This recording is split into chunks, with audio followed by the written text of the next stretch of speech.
Being business-minded. So who is making the money?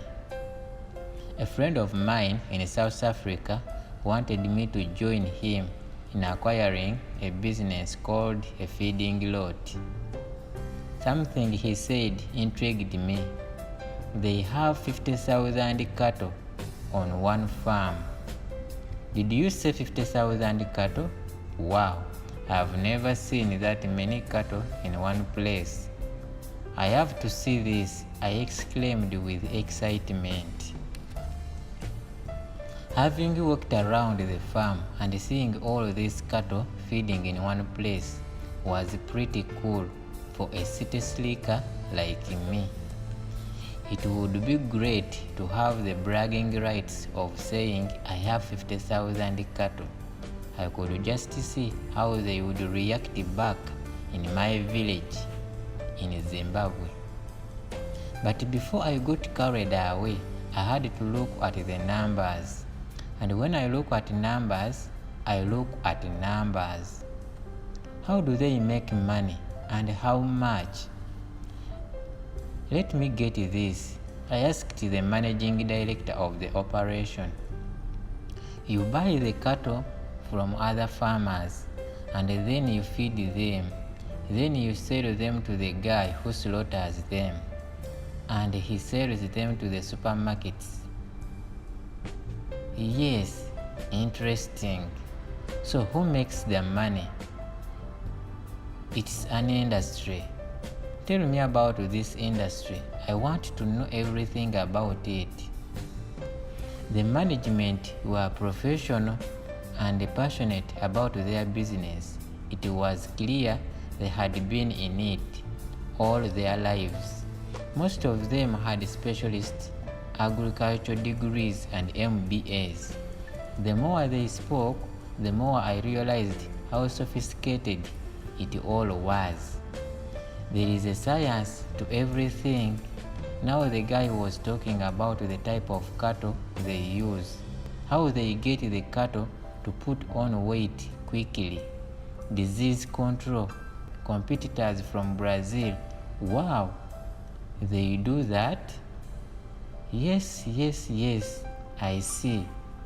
I wondered what the conversation with a professional farmer would have sounded like, or for that matter, the abattoir operator or the buyer of the supermarket chain. Respect.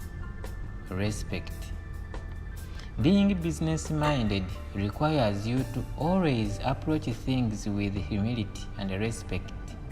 There is nothing out there that is simple. Only fools look at what someone else is doing and say to themselves, that is simple. The process of reviewing their financial statements and business operations took me several months. Working with industry consultants, it was harder than a telecommunications business. I decided not to buy the business, although I would have gladly invested for a minority stake, no condition that they stayed to run it. Understanding this distinction will prepare you for the senior class of business-minded people. I want your advice. I have been approached by one of the largest computer companies in the world.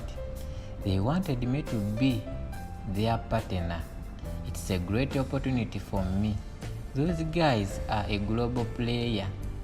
My friend said, hardly able to contain his excitement. Do you have a business plan for me to review? Asked calmly. Don't you know who these guys are? They are one of the biggest in the world. If they are interested, then they have done their homework. I must move quickly before I lose the opportunity. So what do you want from me? I asked. Advice and a small loan to help me buy a stake. I'm sorry, I cannot help on either front. The man left bitter and angry. He sold his house and pursued his venture.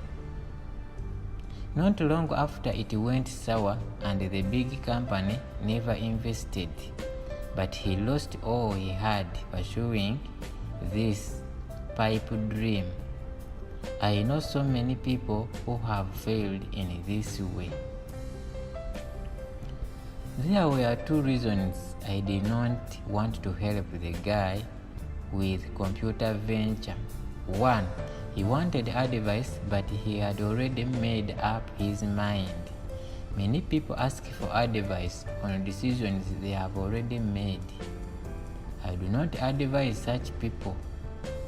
Two, the fact that you have been offered an opportunity by a big named brand does not mean you do not have to do your homework and study the numbers properly. There are many people who rush to sell everything they have to get into an opportunity, which they do not understand. To say so and so is successful, so I will also be successful, is one of the roads to ruin. You will not see that I did not just try to understand the business itself. I also tried to understand the industry in which it operated. You must always ask yourself, how well do you understand the industry in which the business operates? This applies not just to those who want to start a business, but also to those who work for any business.